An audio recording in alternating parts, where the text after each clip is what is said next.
Into the Nexus is a production of amove.tv. Bookmark amove TV for other great video games and esports podcasts. Into the Nexus is sponsored by listeners like you via patreon.com/ITN. Let the battle begin.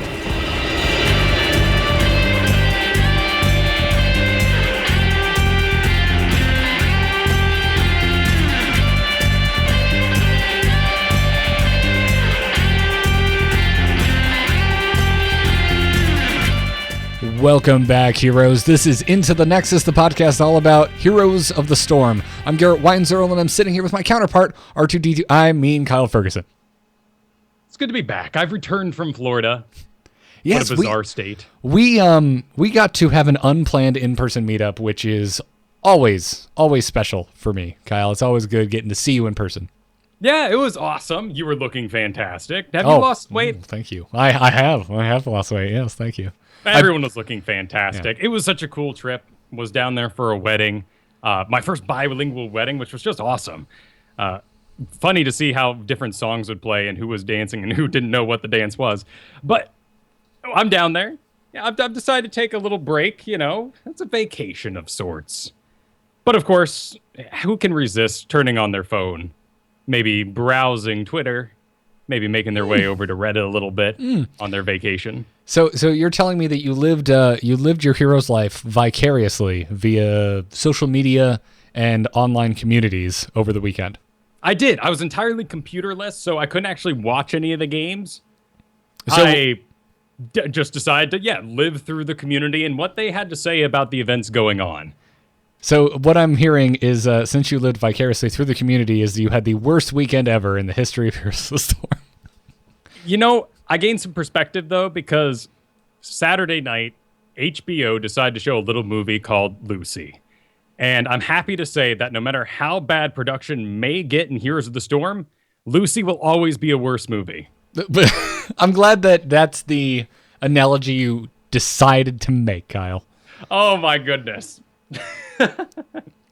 Really, if I'm going to make an analogy, I'd have to say that the Heroes community is like a pet cat. And it always does the exact same thing. The production before an esports event is always kind of bad. There's long breaks. There's lots to be upset about. But depending on your mood, personally, in your own head, that cat can be your best friend. Oh, hey, come on my lap. Yeah, well, I know I'm busy, but yeah, lay on my keyboard. Or you're like, darn it, cat, get off my stuff. Stop scratching there. He's always scratching there. Nothing changed. It's just that you're already upset. That's a much better analogy, because if you haven't seen Lucy, which I haven't, I don't know. You've got nothing to go on. And most of us have had cats in our time, and you're absolutely right. Heroes is doing what Heroes does. And it seems the same to me. Personally, Kyle, I'm really excited, because next week we're getting the single largest update to this game that we have since the technical alpha. To ask humanity to be patient is insane. I know we're not going to get that, particularly in video games, because it's an industry built on fun. And if you're not having fun right now, you're going to be upset, particularly after a long day if you use video games to escape from that day. But we've been in situations, I mean, Johanna, Skeleton King time, that wasn't much fun. The long meta of Christmas, where Kael'thas dominated, and we were just hungering for an update on the game. That wasn't fun. I feel like we've been here before. And the casual game is fantastic. We're a week away, less than a week away, from the complete ranked revamp. I stand here perplexed. But I also am disappointed in ESL. And yes, that the timing of that particular debacle, which we'll maybe get into a little heavier later, is very bad. Yes, yeah, it came at an inopportune time, and I'm not sitting here saying everyone calm down, everything is fine. There are 100% no problems whatsoever. No, there are issues, especially on the esports side of things. But the thing I want to remind our listeners of is that this show has always been first and foremost a show about the game, about playing the game, a show about being your average player of Heroes of the Storm. So with that in mind, we're sitting here and we're like, well, we're still playing the game. It's not on fire. It's not really buggy. we're about to get a huge update to the game, which could be bad for all I know, but it sure doesn't look like it so far from everything I've seen. I'm very excited for it. So as a player of Heroes of the Storm, I am extremely excited. I still love this game. It's the best MOBA that's been made, and I've played most of them religiously for years and years. I mean, I'm still just flabbergasted at the amount of people who love this game because it's a MOBA. Like, we need to take that step back, too, and realize how darn obscure we are in some ways. MOBAs are a bizarre genre. And certain other games are just easier to pick up. But at the same time, I'm very happy with the amount of support that Blizzard has given to the esport at the size it is. I mean, look at Titanfall. Look at actually a ton of games that come out toting that it's going to be an esport. Hey, Kyle, do you remember a game called Evolve? Yes, I do. And I really wanted to play as that monster, but I was hurt before. And I decided to skip that particular game, and I was happy for it. Me as well. So, and this isn't. Let's enjoy Heroes at the expense of games that tried and failed. That's not really the point, but we're just trying to put things a little bit in perspective because, dude, I have seen so much negativity on the internet this week, and again, to reiterate, you and I have been through this time and time again with this game, Heroes of the Storm, after doing a show about it for over 2 years, and the previous podcast that we did about StarCraft, which we did for over 3 years. And watching all my fellow podcasters feel the same way years and years about World of Warcraft. Yes, absolutely. This is a thing. I mean, if you're a Blizzard gamer, I think just in general, you should be used to by now. You should be used to this kind of, I call it doomsaying. You should be used to the doomsaying. People yelling dead game, stuff like that. And that had been yelled so many times. That was being yelled as we were exiting covering StarCraft. And we were exiting StarCraft because we were just more passionate about Heroes of the Storm. Still love StarCraft. Still love it now. I'm really itching to get in there and play some more co-op with you, Kyle, because they added Abathur and some new stuff. It's just, I would rather spend my week to week covering Heroes of the Storm over StarCraft. But the point I'm trying to make is people said StarCraft was dead how many times, Kyle? And it is still going strong. It is. Oh, my goodness. There are still tons of employed people.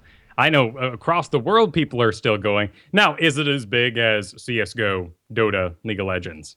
No. And it was the first one to the party, which, hurts a bit as a StarCraft fan. Yeah, and that's kind of my end all. The thing I always come back to is it's okay if your particular sport or esport is not the most popular in the world, because there can only be one. There can only be one that has the highest ratings, and it's totally fine to not be that esport.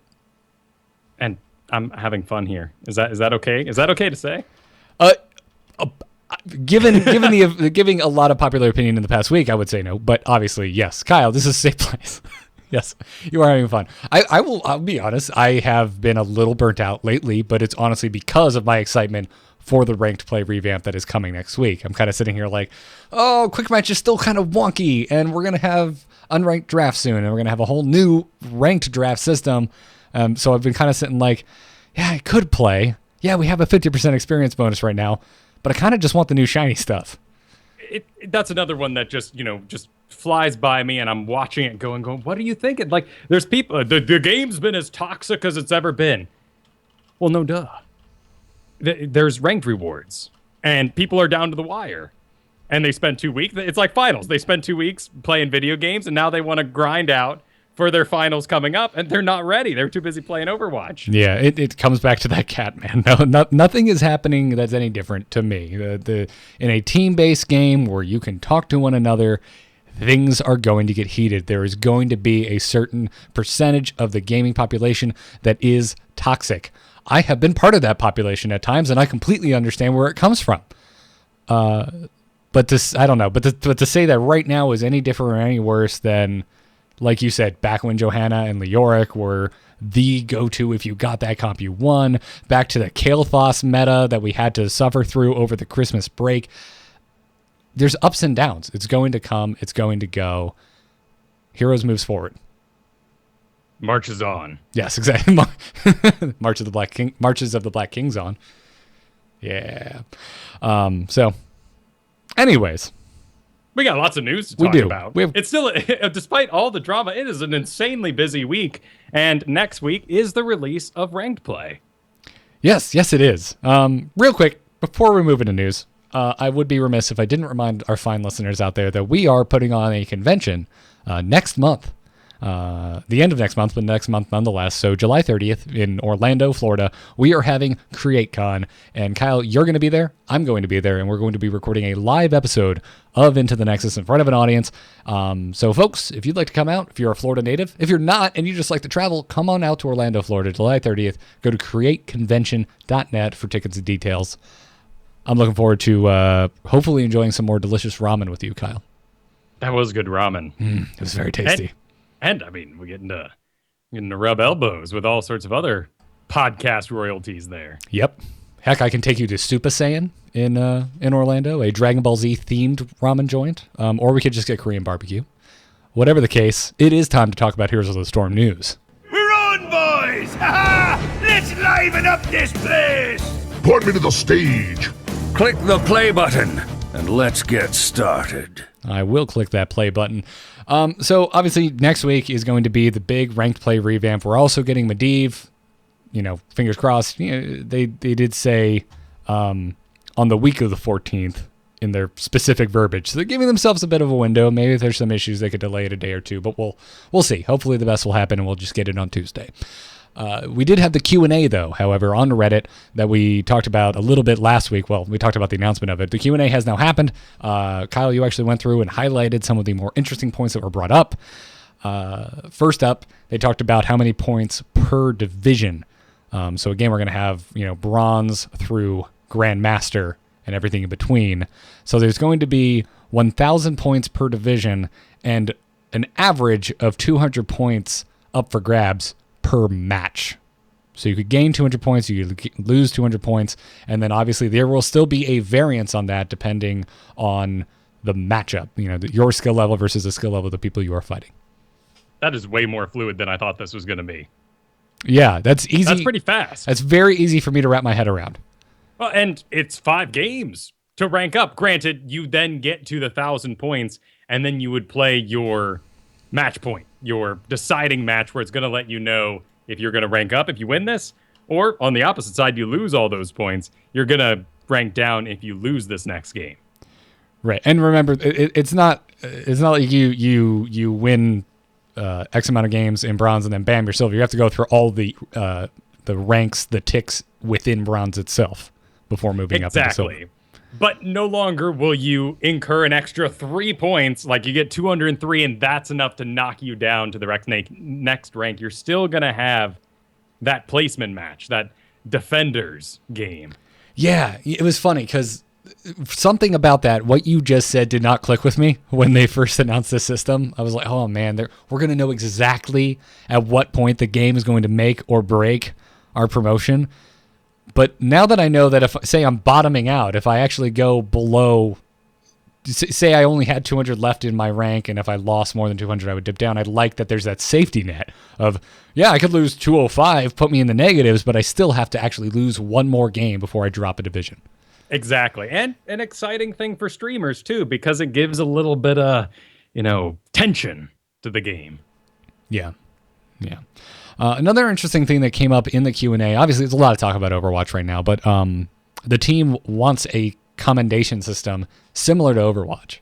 And this is something you and I have talked about forever, that we think being able to, the report system in the game is fine. It's good. I like it. But it would be nice if we had the flip side of that coin as well. If we could commend people for being nice or being a good player, not going into a blinding rage when the game shifts slightly out of tune. Yeah, and the different levels you might have there. What if you could see it per hero you have? You go to your hero selection screen, and you're trying to decide your roster, and you check it out, and you have 5 points of leadership on your ETC. Awesome. You've got 50 commends on your Tassadar and only 5 on your Lily. Maybe that changes your decision. It'd be interesting. Yeah. There's worse ways. To make a decision, based off some type of intel, I guess. So, The team does not want to reduce your points lost if you have an AI on your team. They are, however, considering increasing your points if you win with an AI.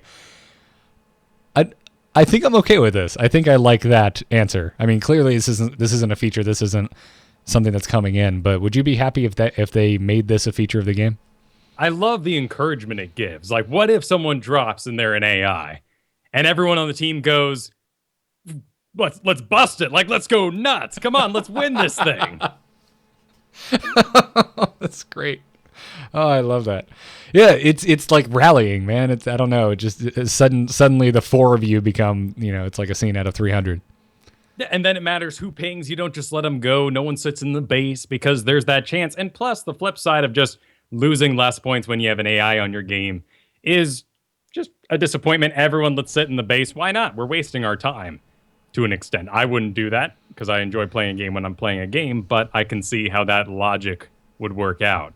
They said on top of this, too, that they want to make sure whatever the system is, there's not a way to abuse it. So let's say you're one win away from getting to that level up game for Masters. And we're in a team together. And so I drop with an AI in the last 2 seconds, meaning that you get bonus points and you are propelled up further. And sure, my rank tanks it a little bit, but we're helping you out, right? Yeah. I mean, it still won't get you the promotion, though, for the same reasons we were talking about, the kind of safety net for demotion. Exactly. So the system almost guards against it already. Yeah. I'm curious about all that. I mean, there's always the potential for win trading to a certain degree, right? But I mean, it's a lot harder to orchestrate in a 5v5 game than, say, something like Hearthstone. Yes. So, they did say that automated tournaments can be imported from the StarCraft code. However, they have no ETA on that. That's exciting. The community loves to get upset about the StarCraft engine, so nice to hear a little bonus to being a part of this system. Yeah, exactly. I mean, we even complain about it because it's honest, man. It bogs my system down. Yeah, it's very taxing to run. Can stream Overwatch, everything full, 60 frames a second, no problem. Something about Heroes, man. Just oof. Eats my computer. I've been informed it's a cores issue, and that the StarCraft engine was not made to take advantage of multiple cores, instead only running on one on your processor. Well, I hope at some point that is addressed. That would be nice. I would assume so. Yep. If you're a tech guy, you probably like computers, and you're upset about this issue. Yeah. They said Masters League will be about 1% of the total player base. That's a very small amount. That's a prestigious little place to be then. Yeah, it is. And we've mentioned this already. I think we're going to see a lot of, one of the things I think we're going to notice is that there will be pro players who are not in, Grandmaster. There won't be pro players who aren't in Master. It's simply a grind. It gives us a carrot on the stick, casual players, but there's no point in getting up in arms if you see a pro player in Diamond, because usually they're so busy scrimming. I mean, people will come to my stream and be like, "Whoa, Kyle, all your heroes aren't over 10? Actually, about 50% of my games are in customs." And those get no credit. Yeah, that's a good point. That's a good point. They said unranked draft queue times should be reasonable. They have no idea how this will affect quick match. So we're expecting, a good influx of people. People seem very excited about this. Will quick match simply die? And that would lead to one heck of a transformation in their monetizing system. It would, wouldn't it? I mean, if everyone goes into unranked draft, and no one's in quick match, but the new people who are grinding out to get to unranked draft, what do you do to fix that? You could increase the free-to-play rotation. That's true. Up to 14, and then everyone can play all the time. Exactly. Just not the hero they want. Right. That's where my brain goes. Maybe they have other... If that is a concern for them, maybe they have other solutions stored away, but we'll have to figure it out. Finally, the team is working on their own version of Play of the Game. I would love to see something like that in this. The dev was very excited about their own twist on it. It's going to be different somehow than Overwatch's. I mean, granted, sitting through half hour of gameplay and then getting one person on the screen is a little different than about 7 minutes. I would love to see it if it was, kind of slow down, speed up style, and as each ability is used that was part of the Play of the Game, like the art for the icon kind of comes up action comic book style. like right before it's cast, so that it's really spelling out exactly what this player did that was so darn cool. Yeah. I mean, if you're thinking of doing this, maybe not cheaply, but putting it out in a decent amount of time, you could maybe use the trailers that they've made to make the pre-sort of video Overwatch style. But we don't have one of those for everyone, so not a perfect system. No, not at all. I would be very surprised if they did something like that. So, anyways, so the PTR this week was updated with a pretty sizable patch, obviously to test the new rank system and Medivh. Kyle, what are your first impressions on Medivh? Medivh is extremely cool. He is bursting at the seams with support. The portals, the ultimates, both of them have their own uses.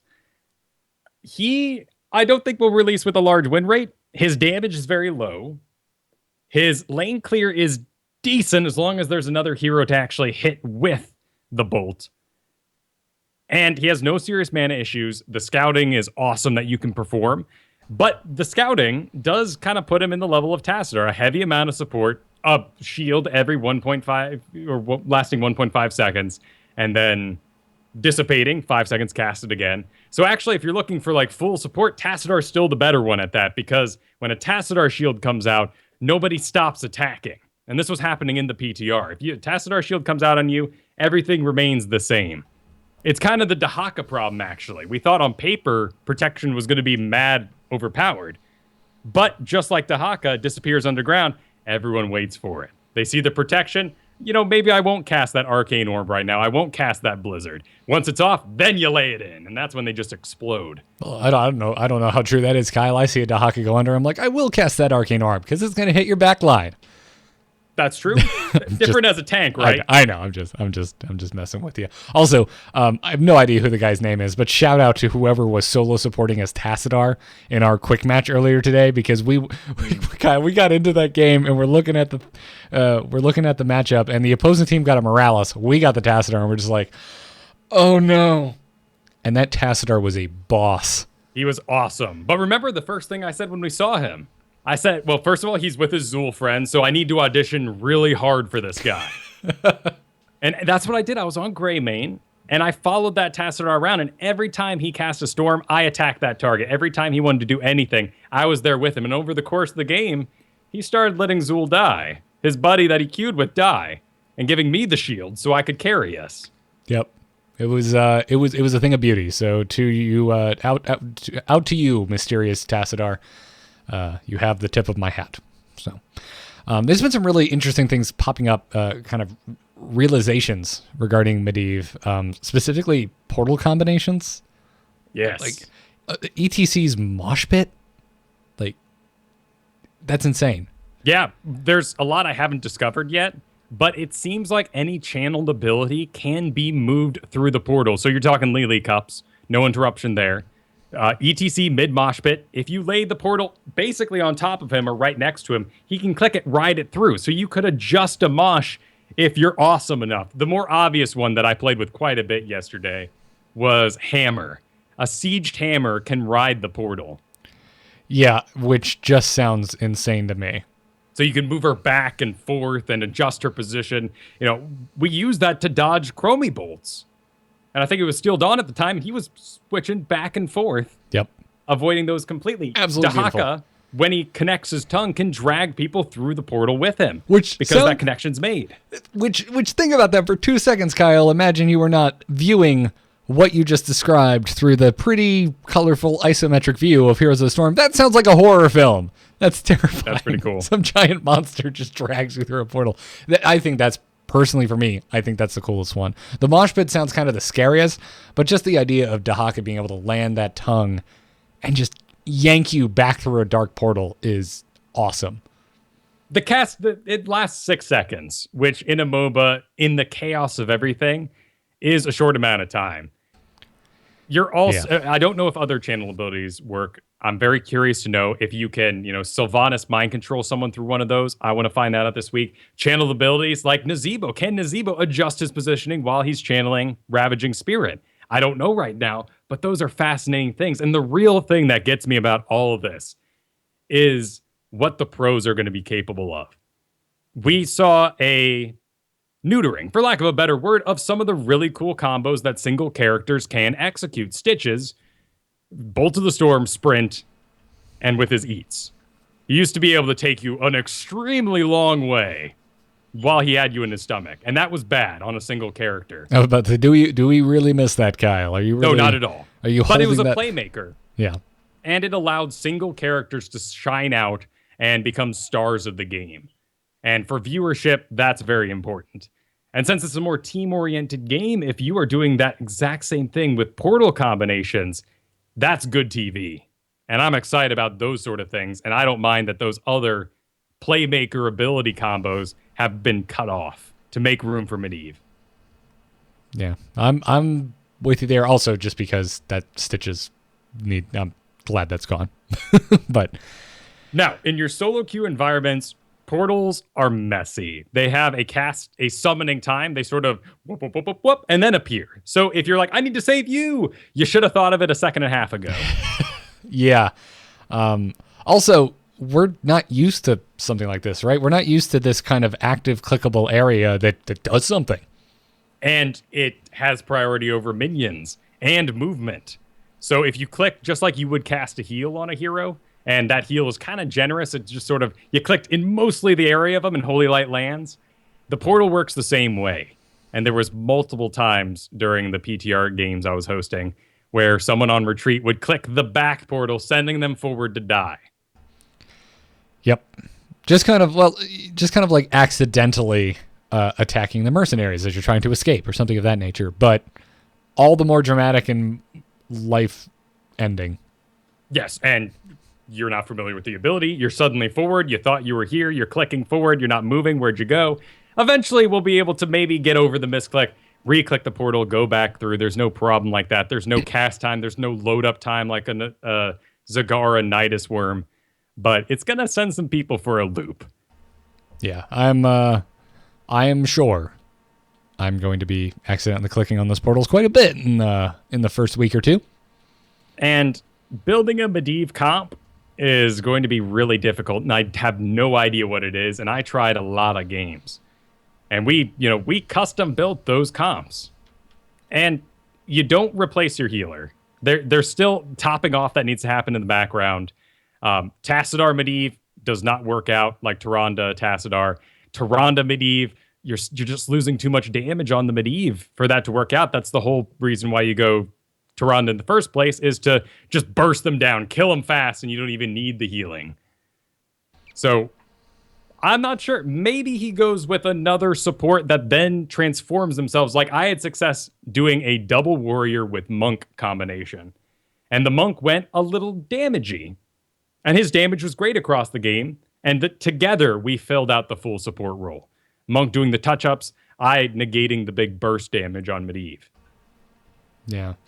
If only we could invite somebody with higher game knowledge or something to guest on the show next week when Medivh was released and ask them their opinion.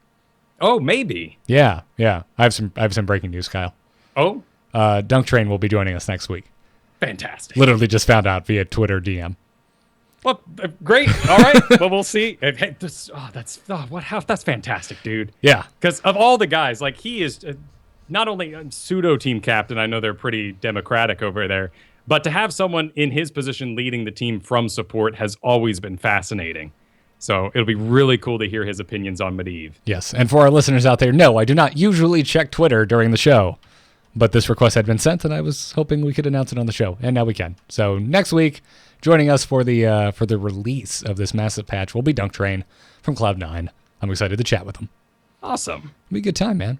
Well, let's talk about some of the other changes coming most likely next week, because time and time again we've seen the PTR is basically scripture. Tyrael is getting some changes. All of his basic abilities have had their mana cost reduced by 5, and his ultimate judgment got its mana cost reduced from 100 to 80. So making Tyrael a little more mana efficient. He needs it. He's kind of like Vala Kerrigan, those moldy olds that are limited heavily by their mana. Moldy olds. You're taking me back, Mike. No one will care about this but me. but I don't care. I'm saying it anyway. My old roommate who I used to raid with back in BC, his druid was named Old and Moldy. Oh, nice. Yeah. I always thought it was one of the best damn character names in all of World of Warcraft. BC Druid, huh? Yeah, BC Druid, man. He leveled Resto from 1 to 70. Yeah, I leveled Holy so I could do those instances. Yep. That was a bad choice. Yes, you're doing it wrong. Sorry. I just love instances, man. And now we have dual spec. Anyways. I'm excited for that. I really like Judgment. I think it'll be great for Chromie as she's slowly climbing in the background right now to get back to her, encourage that play. But Tyrael mains out there want their attack damage back from the scaling map. I don't blame them. It's so like twang, twang. It feels good that your wings are going and I'm in my demon skin and you're working your butt off and you're just not delivering much damage. No, you're not. I like this change. It's obviously good. It's a buff across the board for Tyrael, but I think he needs a little more. He needs a little more. Wouldn't mind seeing a revamp. So, also some of the unlisted changes. This came via forums and subreddits and whatnot. Abathur, his monstrosity can now cap shrines on Dragonshire. Although you and I were talking about this a bit off stream, it's specifically the symbiote. So if it's just the monstrosity by itself, it doesn't do jack. But if it has the symbiote hat on it, it can cap shrines. Right, and mercenary camps at the moment. So a pretty big buff to monstrosity, unless for some reason some poor minion is way out of lane and you can hat it and take the objective that way. But that's never really going to happen. Nor can you get your monstrosity to finish off the mercenary camp through its just passive auto attacks and know that it's going to cap that before it wanders off. You got to have the hat there. Man, could you? That'd be insane. Imagine if that happened more often and you could more reliably steal camps with minions. That'd be interesting.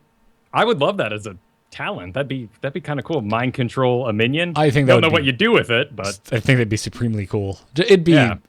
I can't imagine it would be worth it enough that folks would really take it.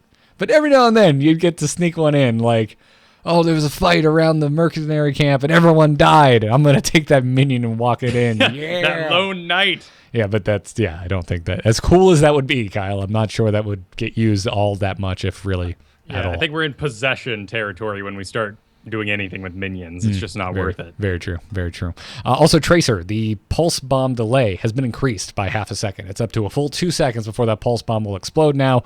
All the more time for everyone to move the heck out of the way. I didn't think of that.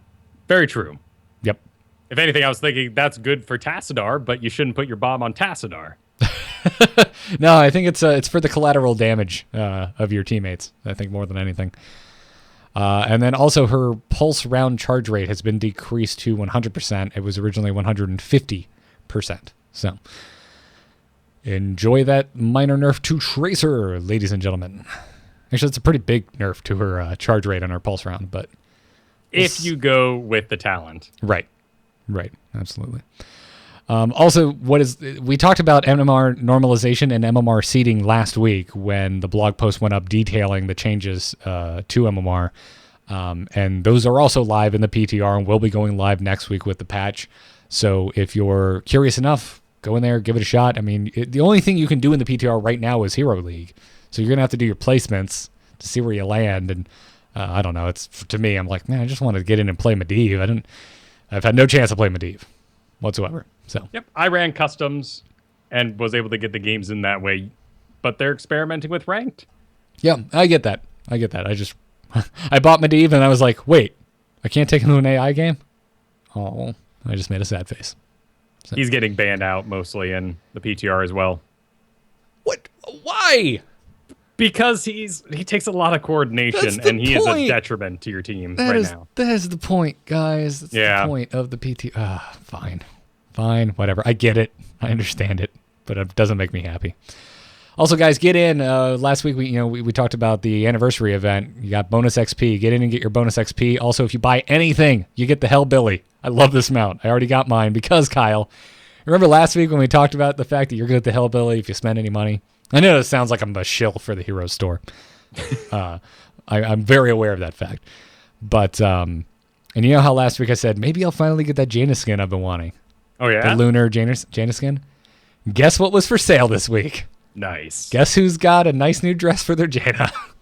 Medivh gets it too. So if you're going to purchase Medivh on the PTR, it'll go in the live game for you. Yes, I did that. Although it was funny though. I went to the PTR first and bought Medivh, got the Hellbilly toast. Like, you got the Hellbilly. Went into my live game, bought the Jaina, got the same toast again. It was fun.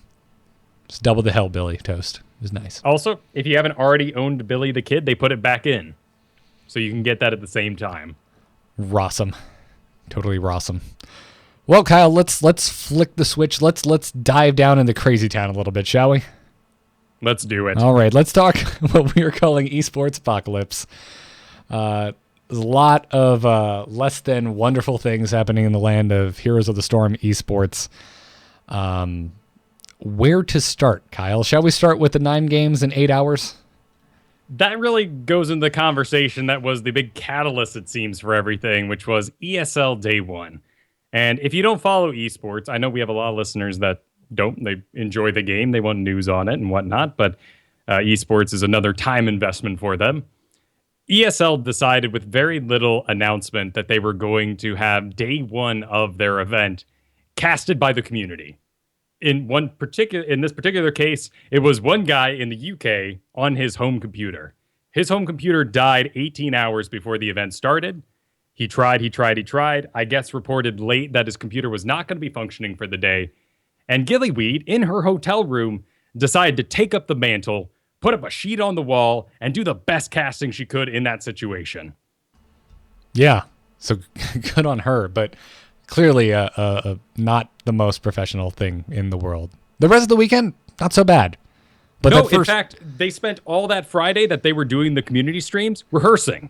And when we got to the main ESL event, we had like 3-minute wait times. The drafts were going pretty darn fast after we got over the usual technical difficulties. Things seemed well rehearsed and awesome.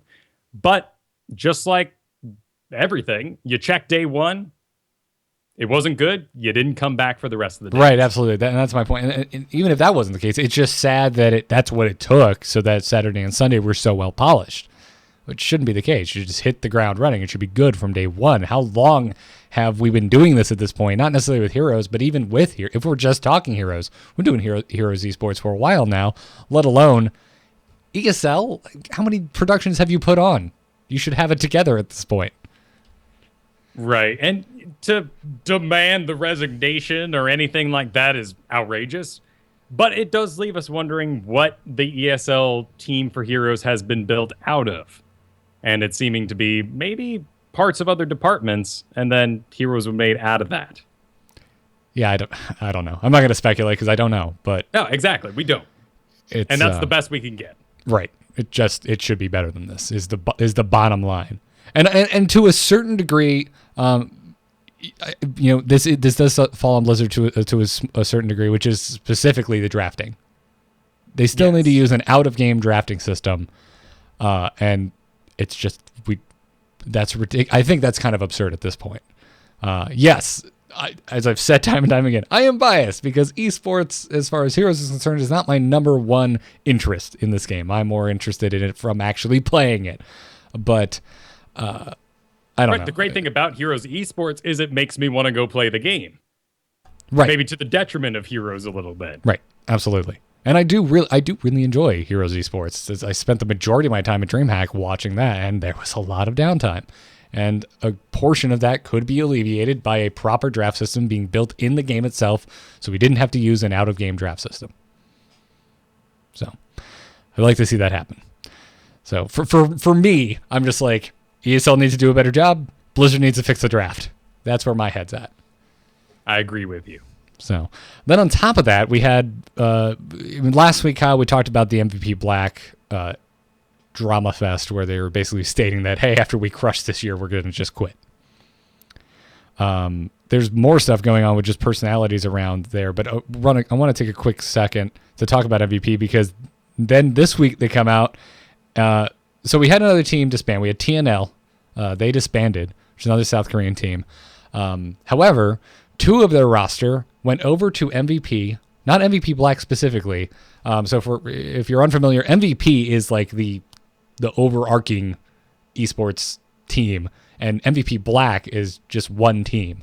So MVP has started up a second Heroes team called MVP Miracle, and Crazy Moving and Sniper, both StarCraft 2 alums, have moved over to MVP's new team. So it continues. Yeah, I'm just teams are disbanding, I just find it extremely strange. So last week we had this incredibly drama-laden announcement by MVP, and then this week, oh hey, we have a second team, guys. We're building a second team. It is rather bizarre. At the same time, though, this week MVP Black's coach announced that there's no disrespect to the upcoming teams they're going to face, but they're most likely going to break out of their usual roster picks, in particular the different picks for different heroes. If you've been following the scene for a while, the support of MVP Black is sick of playing what he's calling heel bots, and he's very upset about being stuck on Rhaegar Morales for years, and now he's ready to break out. So they're finding their own fun in it, but it sounds like in the background, MVP Black's coach is trying really hard to corral the cats. That's certain that I get the exact same kind of win. And again, it's speculation. We don't actually know. And I'm sure to a certain degree we can sympathize with that. The meta is pretty figured out at this point, and there is a small rotation of certain heroes that are just kind of like the correct pick in most situations. So I get that to a certain degree, but I found that hilarious. What a bizarre statement to come out from a professional team that, like, just so you guys know, don't feel like we're disrespecting the teams we're playing, but we're not going to be playing our best heroes. And I think that's a fair warning to give, because many teams, when they've decided to bring out odd combinations, get accused of those things. And often it's strategy, and maybe a little disrespectful in some ways. We don't think you're going to beat us with our best, so we'll do something a little less so you don't see our strategy for later on in the tournament. That makes sense too. So I don't know. And this all comes at the same time as certain personalities also leaving the scene. Zoa announced this week that he's leaving.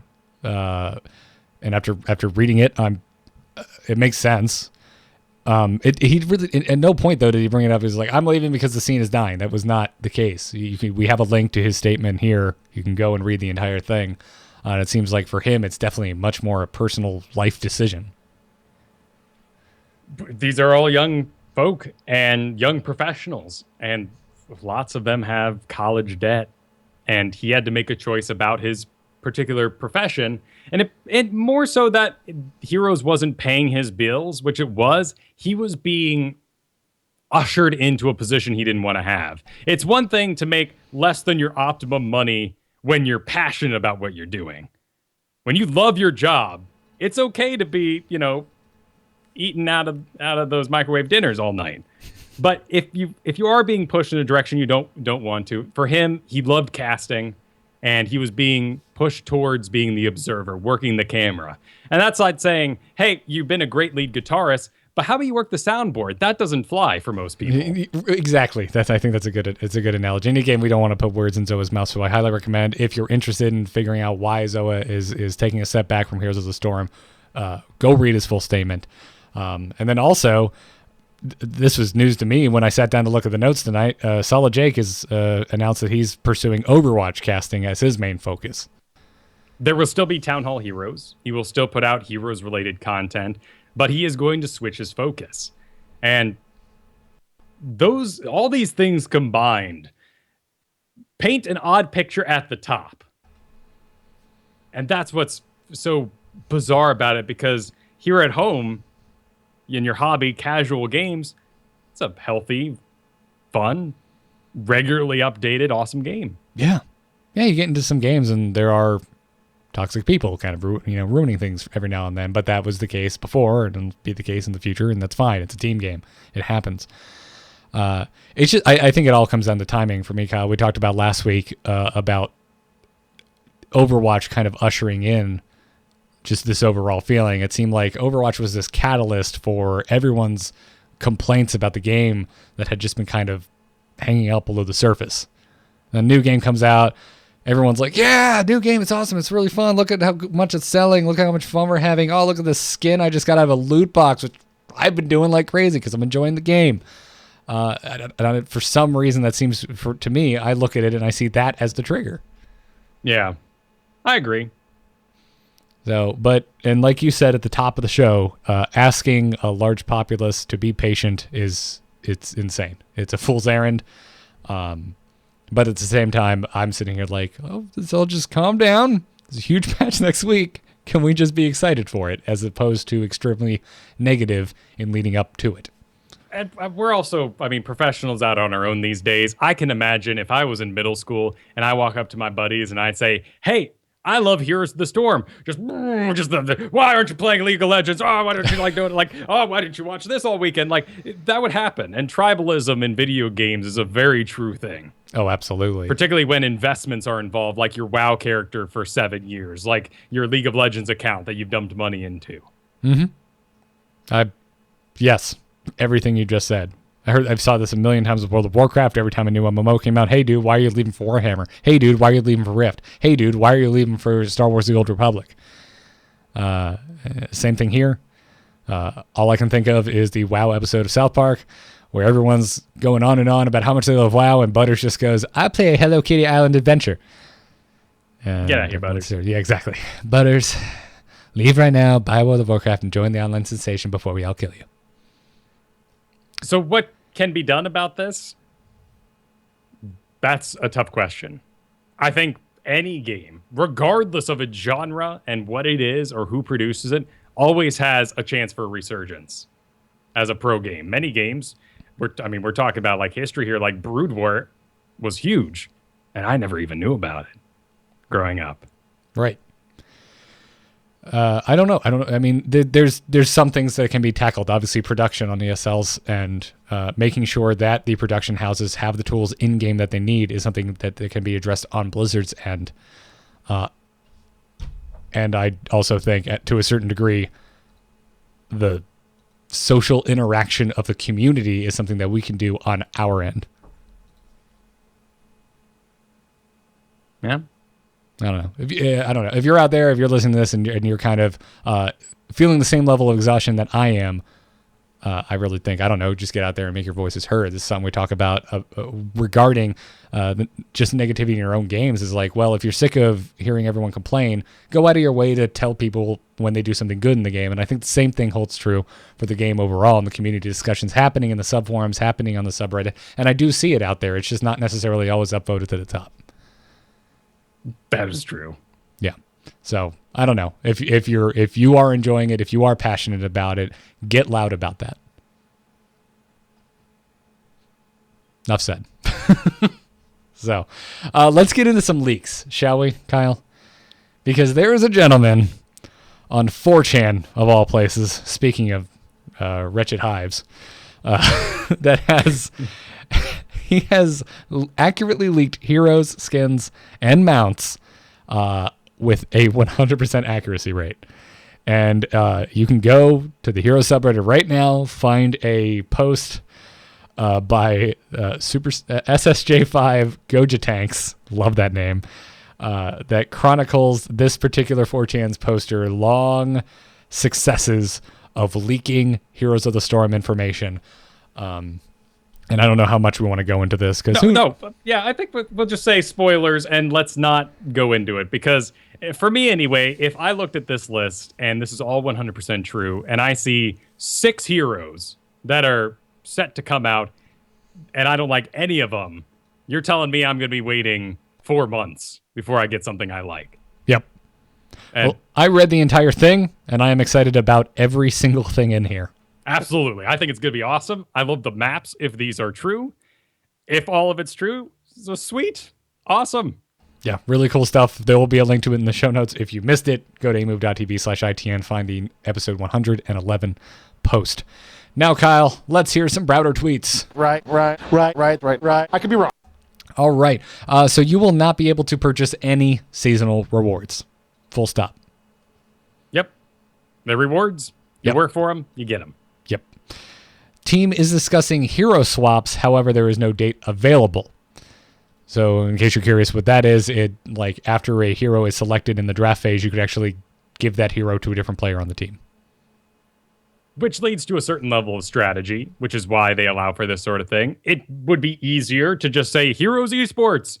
Select the heroes you're going to play. All right. And then you'll snappy fingers as you walk away. But What if you decide that your carry is actually going to play the sport, so you can put that one guy on that crazy character, and that's a surprise to the enemy team, and they go, oh my goodness, we've never seen him play this character, and that's strategy. So it's interesting that we've been waiting so long for something like this.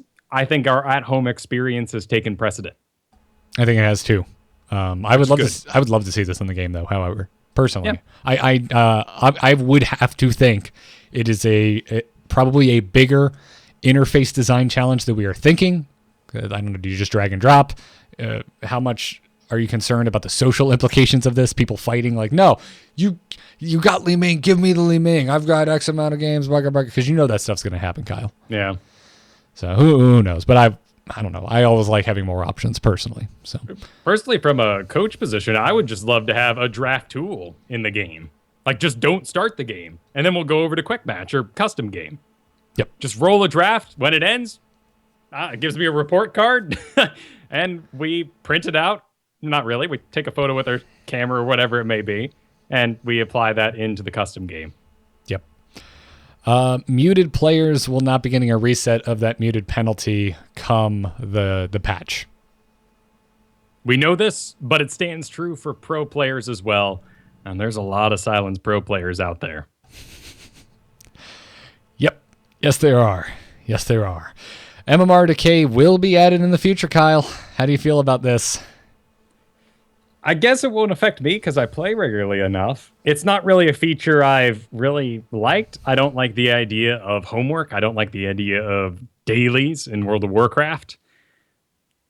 But I understand their importance for making sure people are invested. And I certainly wouldn't mind, after some of the rank 1 players I've seen in the last month returning, having those guys drop down a little bit. In particular, the Jaina that says, what does Tracer do? And you go, oh dear. Oh geez. And she dies 10 times. Yeah. Yeah. Well, what you gonna do? Well, institute MMR decay is what you're going to do. Yep. It's a safe system. It's tried and true. Yep. No ETA on new quests being added to the game or the ability to re-roll quests, which makes me sad. I would love to be able to re-roll quests. I'm fine waiting for new quests, however. Yep. Low priority for sure. Yep. And if you needed just one interaction on the internet to sum up the bizarre state of the community in Heroes of the Storm at the moment, Dustin Browder had to inform someone tweeting at him that no, you may not personally bitch slap the team who is responsible for the matchmaker in Heroes of the Storm. He has also turned off his DMs because apparently that was becoming too much for him.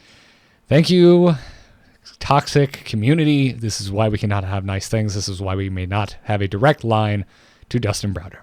Thanks. Oh, man. Tough stuff, dude. I mean, only imagine. He's being accused of killing StarCraft and Heroes right now. Like, oh yeah, because StarCraft's dead. I haven't seen a StarCraft event in forever. No, I don't see announcements for the GSL when I'm up too late or anything like that. Nothing whatsoever. That game's totally not still the only RTS on the esports block and one of the greatest games ever created. I don't know what you're talking about. Still great Twitch viewership. We stand perplexed this day, Garrett. I get it. I'm sure somebody out there is going to accuse me of, being too positive, being in Blizzard's back pocket, as happens every now and then when we get on these kicks and we have to defend the game in our scene, Kyle. I get it, but go listen to the back catalog. I have clearly been very critical of some of the decisions made by Team 1 and Dustin Browder, but sometimes some of you guys go too far. The chat's exploding right now, and we don't normally do this, but we just did eSports-pocalypse. Cloud9 just announced that they have disbanded. Wow. Yeah, really? As their title says here, end of an era. That is true. Dear God. All right. Stay together. It's just because you lost. It's not over. Really? Practice. Look what MVP Black does. I mean, sure, they're having a tough time staying together, but they've had their success because they've kept the players the same for so long. Oh, goodness gracious me. Well, this is going to be really interesting to talk to Dunk Train next week. I did not see this coming. I'm assuming he knew this was coming, and hopefully he'll still be able to come on the show next week. But Oh, my. Now, I've heard rumors about this already this week that this might be happening, but of course, rumors aren't what we want to talk about on a news show. I heard it too. I would just refuse to believe it. And the understanding is that they are going to cannibalize Cloud9 and a couple of other teams to make this new, better, healthier team. What that means for their placement in BlizzCon is probably really bad.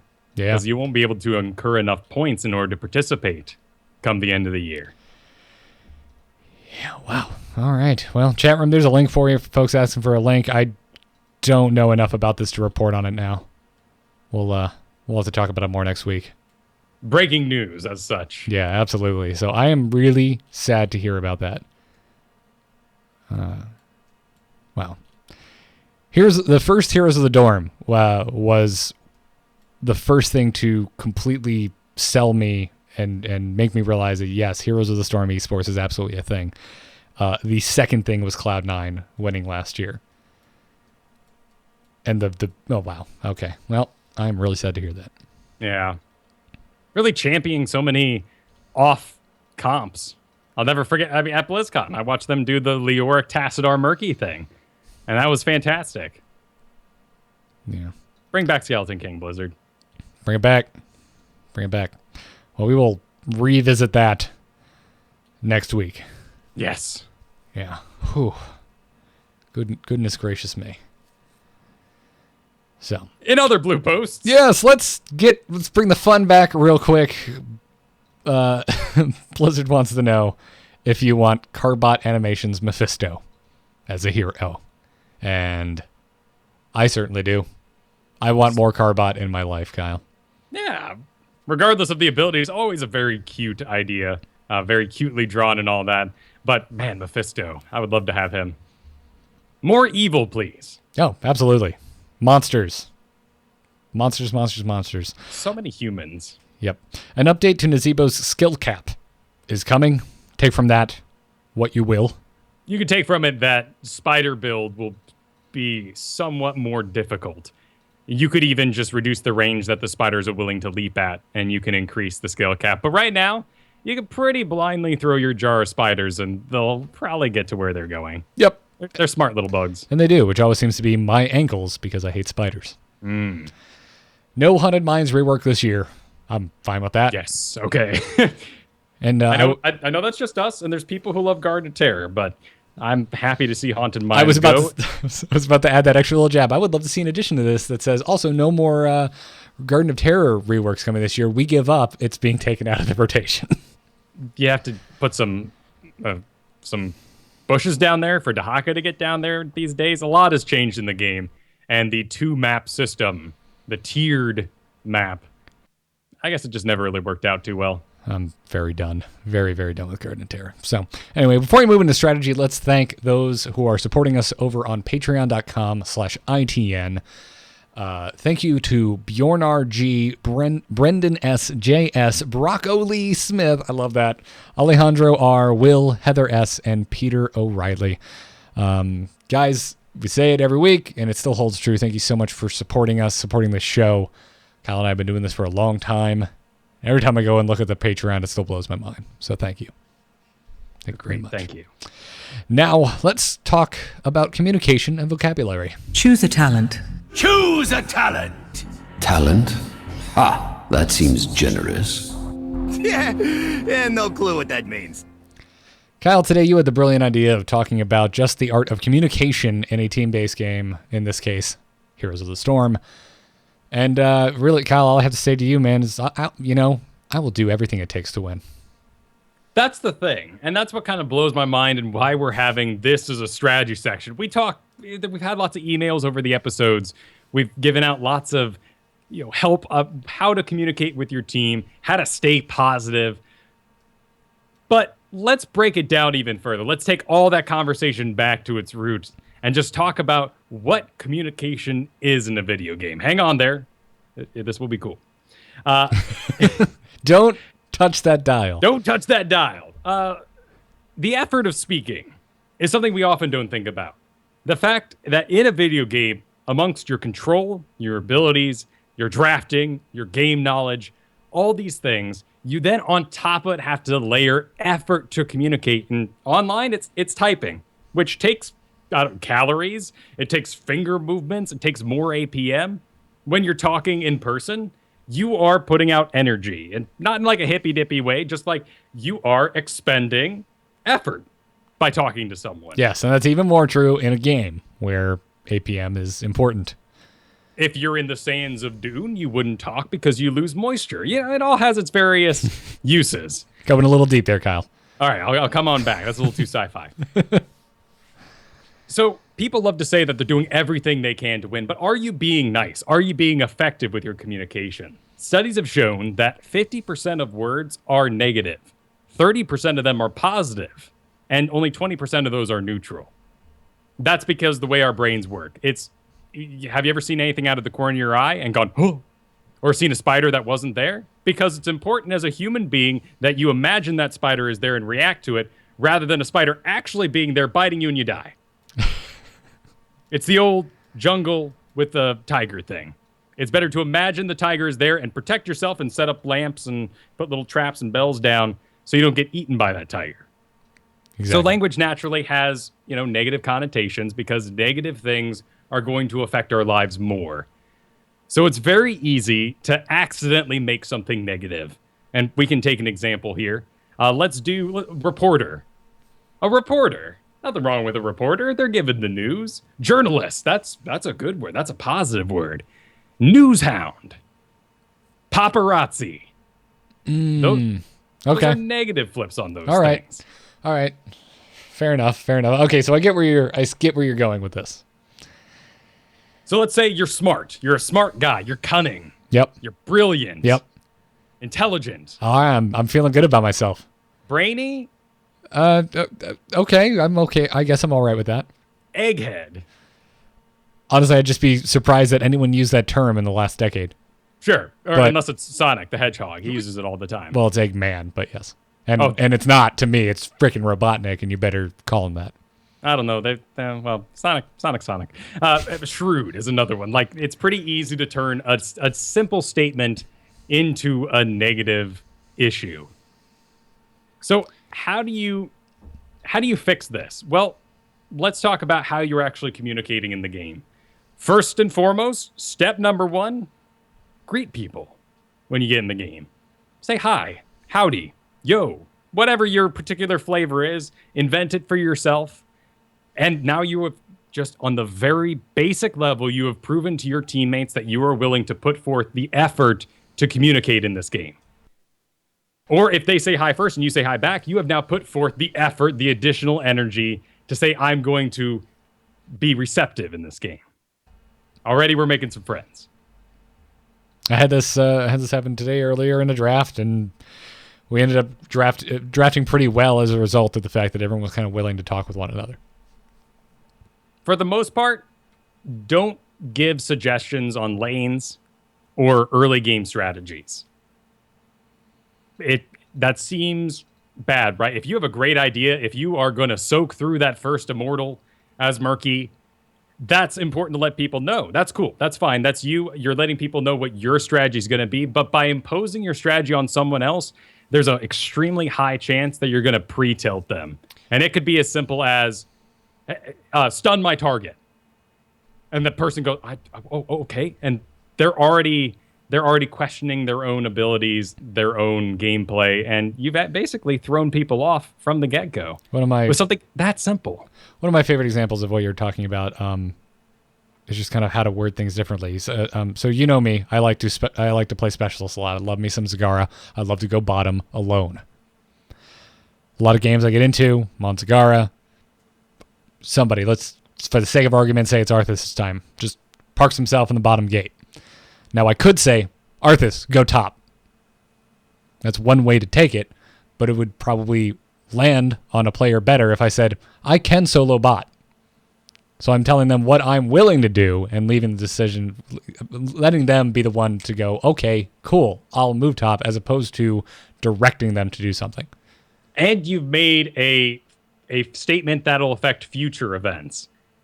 And that's the next thing, is always counter things early. care is a great phrase. We've talked about it before. Just saying care. Everything's missing, all miss. These are all things that are in the positive because that thing hasn't happened yet. If Nazebo, like we saw this afternoon in our games, is pushing top the entire time and continuing to get ganked, just saying care, and not once he's died saying Nazebo. And that's something really to avoid, is just doing the name Raynor. And maybe you're impatient. Maybe, there's nothing wrong with your statement coming up, but you just want to get that initial part of it out. And you're like, Raynor, okay, that's covering me for this bit. Type. What were you doing there? Enter. Type. You should have been with us. Personally, one of the things that sets me off the most is that. Just the name of the hero I am playing. But let's even something like that's pretty rough. Now let's take and put it as a whole statement. It's written out in full. It's pretty big on the screen. Even 2 sentences like that. Raynor, you should have been with us. Group up. If that all comes out in one phrase, that is so much less toxic than the previous example. Yep. Still something I would rather you didn't do. I would have rather you guys made some sort of, Raynor group up, or better yet, group up is negative. Wait for Raynor. Because now we're saying Raynor had a plan. He had an important place to be. But we know he's on his way. You're on your way, right, Raynor? Yeah. No, I think that's fine too. And that's something I see you do time and time again in the games, and I don't think I've ever seen it elicit a negative reaction from, at least in the games I played with you. No, it's such a perfect way to do it. I know, I'm just assuming you understand the game. You're on your way. We're all friends here. And wait for Morales. Morales is getting mana. I'm going to go ahead and Hearth back too, because there's no point in starting this fight when Morales is missing. Let's all get topped up together. Yeah. Yeah, I think this is all good stuff. So any other words you would recommend staying away from? Feed? Feeding is, Raynor, you're feeding. I mean, there we're just getting into accusations, and it's all kind of encapsulated by your counter the problem before it starts. Yeah, I feel like a lot of the terminology, a lot of the ways you're suggesting folks kind of conduct themselves socially in Heroes of the Storm is to make statements that aren't targeted. You're generalizing, and but I feel like you could make the misconception of I'll just say don't feed as opposed to don't feed and specify. No, probably a little too far there. So, some people like to say stay safe. And one of the ones, and we talked about XP 2 shows ago, but soak in all caps comes out all the time. Yep. I think those are neutral statements. I don't get bothered by soak. No. It's a decent suggestion. It can come at bad times and makes me roll my eyes at you and wonder what you mean by that 25 minutes in the game. Yes, especially in Heroes. So, yeah, depending on the time of the game, it can mean something else. Yeah. But there are a couple of other just general terms that we can get people familiar with because they're probably going to be yelled at you or you've seen them directed towards you. And I think the biggest one is peel. And there's a lot of misconception about what peeling is. And it's not banana related. It's simply using crowd control or damage or zoning to force an enemy away from your allies. They're typically used in reference to tanking. For the most part. I mean, Uther has a small stun. He can peel too. Yes. But that's crowd control. That would be CC. If it's just Uther in a fight running up to a dude and boinging him, that's just meaning, here's this target, I locked him down, DPS continue to lay it on. I love your sound effect. Oh, you're welcome. But to peel with that would be, Vala's already running away, Raynor's chasing her, you run in and do the stun. Now you've peeled. Yeah, and body blocks are another way to peel. The tank puts himself in between another character, or you might be the squishiest thing on earth, but that Tyranda's almost dead with a triple tap on her, and you step in the way. Exactly. Saving her life. Yeah, putting yourself in the way of skill shots is another way to do that. Poke is one you'll hear a lot. Yep. And that just means poking, whittling down, exhausting the enemy, supports mana, making them use spells they might not want to do in certain situations. Making sure that everyone's kind of whittled down in the meantime before the main engage starts. Yep. This is what cost me a game and and caused me a lot of anguish in a game where I was forced to play Rhaegar yesterday, Kyle. I was always out of mana. They were they weren't necessarily just outright killing one person. They were just keeping the whole team just bruised. Yeah, and our popular pokes are those characters like Asmodan, Raynor, Vala to an extent because she can disengage, but Chromie, fantastic poke. Your heavy artilleries do this, but so does Thrall, which makes his kit so great. Regardless of what point you're at in the game as Thrall, you can always throw out a lightning to put some damage out there and make a healer pass around a spell. Yeah. Yeah, absolutely. So kind of in summation, if there was a TLDR, what do you think is the best way to go about communication in terms of in Heroes of the Storm? Did I hit the nail on the head? Is it, kind of put out statements that are general, that everyone can kind of just nod their head and be like, okay, makes sense? Yeah, I'd say so. Let's cap this off first, that if you are concerned that you are going to be angry, if you're concerned about your communication tilting people, pings are a great way to do it because we're all used to it. We're all used to ping spams, and you're going to be stopped early from truly laying on a ping spam. So ping your abilities, ping your cooldowns, ping your ultimate when it's getting ready to go, if it's ready to go. Particularly if you see ETC and you're waiting on, I don't know, Hyperion or something, and you see ETC doing that body language. He's being like, he's riding around the front. He's going back and forth. He wants to get him some of that mosh pit going on. Ping your ability and say, I'm not ready. That's a good way to do it. That's a fast way to do it. Ping your fountain if you retreat. I don't know if you're hearthing. I don't know if you think that camp is the most awesome thing on earth when you're running away from the objective. Ping your fountain when you're on your way to it. Heal up, and I know you're on your way back. Ping your mana bar. Say I think saying it works better than pinging the mana bar because it gets lost in the list of commands that are scrolling across your screen. Yeah. So if you're nervous about your communication, use your pings. The pinging of the fountain is something I do all of the time because for that very reason, Kyle. I am one of those people that the second the objective appears on the map, my eyes dart straight to the mini map and see what the team is doing. And if I see someone's little tiny face on the minimap moving in the opposite direction of the objective, I want to know why. And so anyone, if they ping, say, the fountain, then I'm like, oh, okay, well, they'll be late to the party, but they're going to be healed up with mana. Let's do this.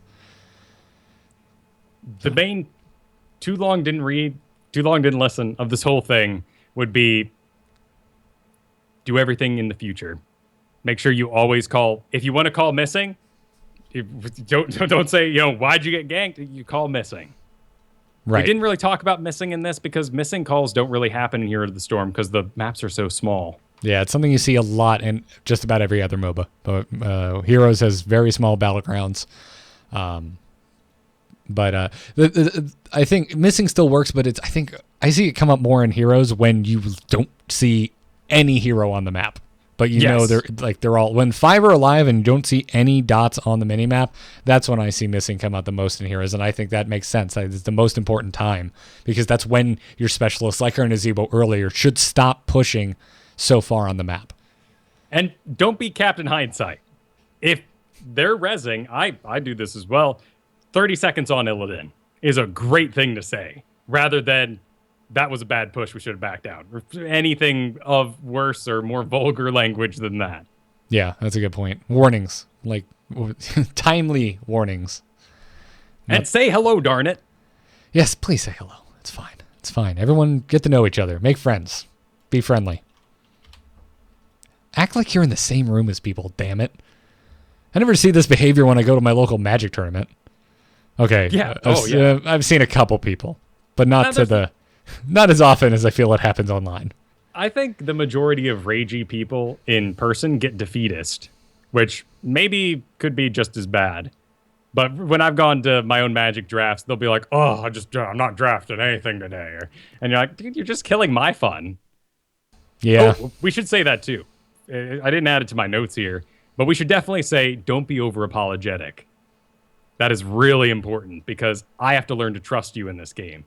And if you walk out and you walk into the Bermuda Triangle of Death, you go through those bushes between the middle lane and the bottom lane on Dragonshire, and you die at second 5 of the game, a whoops is fine. That's all I need, whoops. And we all go, happens to everyone. Early deaths don't really matter that much. Mine, my go-to is my B. My B, that's great. Taking responsibility for something dumb you did. My B. That's great. I had to do that this afternoon. I had to take responsibility for dying as our main DPS, and we lost the game while I was down. Yep. But don't go ruining it. And that goes for friends, too, out there. Everybody, all friends. I want to play with you more when I think you're awesome. And good news is, I probably didn't see the dumb thing you did. Whoops, miscast my spell. I probably didn't see it. Don't let me know. Don't admit to that kind of stuff. Yeah, keep the audition going. It's not like I'm telling. It's not like we're telling folks out there to lie. No, but I don't need to know those admissions. Sure, if you mosh pit in the middle of the base with no one around, and like everyone else is dead, we probably saw it. Yeah, absolutely. So I think overall, this whole thing, it is it's a game of winning the hearts and minds, and not forcing tilt where tilt may not have happened. Well said. So, get out there and be a positive force, ladies and gentlemen. If there's one thing I think you should take away from this entire episode, it's get out there and be a positive force. Just be helpful. Be effective. Yep. Look at the size of that thing, says Dash as he flies towards the Death Star. Cut the chatter, Rogue One says. That is a useless statement. We're all scared. We're all going to die on the Death Star. Don't be Hicks, be Ripley. Not Hicks. Oh. Not Hicks. Sorry, Hicks was good. Don't be... Who was... shoot, I messed it up. Yeah, somebody wake up Hicks. What was... Game Over, man. I know who you're talking about. Yeah, Bill Paxton. Don't be Paxton, be Sigourney Weaver. There you go. Done and done. And that's something I need to remind myself of from time to time. So, let's take an email and then round this up, shall we? Darkness stopped calling. Hold on. Darkness just texted me. Okay, tell them I'm not here. You can send your emails to itncast@gmail.com. It's a bit of a long, meaty episode today, so we're going to take a fun email from David, who accuses you, Kyle. He says, "Dear ITN, Kyle used to be my hero. He used to be a trusted player in the Heroes of the Storm community. Then, on the last patron hangout, he said he played Renegade Shepherd. I don't know if I can ever watch solo Q&A the same. Just kidding, but hope Kyle rethinks his ways when Mass Effect Andromeda comes out. Sincerely, David from Heroes Radio." I did the right things. I let the Rachni live. I let the Council live, even though I could have replaced them all with humans. Not like it helped. Yeah. But I wanted to punch the Chancellor in the face. Yeah, I don't think I ever went full Renegade, but I definitely, I don't know. Many people were punched in the face. Yeah. Many people were punched in the face. Like that news. Oh, yes. Oh, that news lady. I punched the news lady. I'm sorry, guys, but saving the galaxy here. I played that game with one prime directive, Kyle. And do you know what it was? It was, what would Han Solo do? That's a good way to live your life. And that's I'm not sure. Maybe after the first movie. We're going to get prequels and stuff, and I'm assuming we're going to see how he got himself in debt, smuggling spice and stuff. Maybe don't live young Han Solo. Yeah. Or maybe old Han Solo either, considering certain things. Anyways, yeah, I love that. I love this. Thank you. Thank you, David, for your email that had nothing to do with Heroes. Vanguard, man. Do it.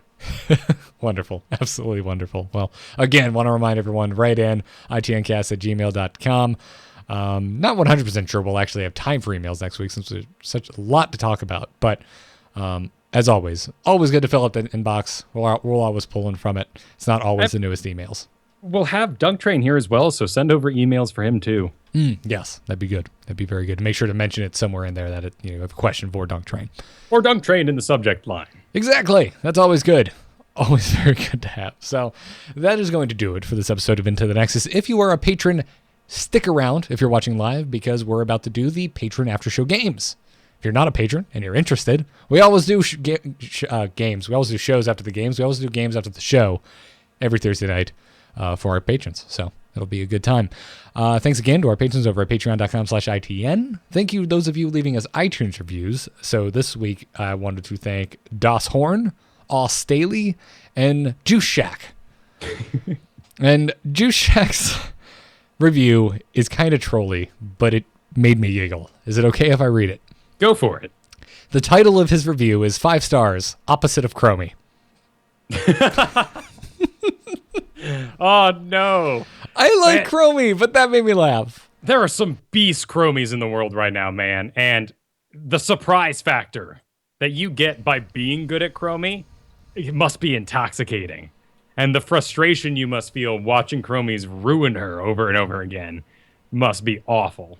Yeah, I believe it. I absolutely believe it. So, as always, check out amove.tv for everything else you could ever want from Into the Nexus, as well as all of the other shows that Kyle and myself do. Thanks to our Patreon producers, Declan H. and Cheesy Bob. Get our swag over at bit.ly/amove store. Catch us live Thursday nights at 8 p.m. Eastern right here on twitch.tv/amovetv or on alphageekradio.com. Follow us on Twitter at ITNcast, and big thanks to Brian Griffith for our intro music. Find his work at briangriffithmusic.com. Kyle, where can folks find you? You can find me at kyleferguson.com. That's where I give Heroes of the Storm lessons. Check those out. Get yourself ready for the new ranked play. Schedule's pretty full at the moment, but maybe we can get you in. Check out Solo Q&A, the YouTube series, the stream series on twitch.tv/KyleFerguson. This week was all Medivh Customs. Honestly, if there's a PTR and you want to try out the new game, join on Tuesdays, join Wednesdays at 3 p.m. Pacific, because we're probably playing the crap out of it. And it's awesome. So thank you, everyone who joined those custom games. Check out the video. It's up on amove.tv right now for some Medivh live play, some first impressions, and comp making. Yeah, I agree. Kyle has some fantastic Heroes content out there, guys. If you're not watching it, go check it out. Especially all the stuff we talked about today, all the people taking a step back from the community. I think Kyle's the guy you should be looking to. So check his stuff out. I like it. I fully endorse it, and it's not just because I'm forced to sit here and talk to him every week. I'm not actually forced. I could just stop doing it. No. If you want to make a show, you should like the other person you're working with. There's gonna be a long statement next week, Kyle, about how I'm taking a step back. Don't go there, man. You're scaring people. It's not gonna happen. That is not going to frickin' happen. No, like I said, man, I love MOBAs so darn much. It's sad to see people backing out, and you gotta imagine that, maybe it's just not for them. And best of luck to them in their new endeavors. Yeah. So, anyways, you can follow me on Twitter at GarrettArt. You can also find everything I do on amove.tv, including The Angry Nerd, my solo show, The Angry Chicken, my Hearthstone show, Overwatchers, this show, yada, yada, yada. Go check it out. Lots of stuff over there. And check out doghouse-systems.com, where you can use the code ITN to get a free solid-state drive added onto your gaming system. Sold one recently. I'm happy to hear that we are responsible for someone's dope-ass new Heroes machine. So nice. Yeah, use that code ITN. You can also use the code ITN over tweakedaudio.com to get yourself some nice earbuds, noise reducing, great stuff. That code will get you 30% off and free shipping off of your entire order. So go check them out as well. That will do it for episode 111. We will be back next week with special guest Dunk Train. I'm excited to talk to him. Hopefully not just about Pokemon cards and barbecue, but maybe a little bit about that too. Until then, good luck and have fun, everyone. Take care.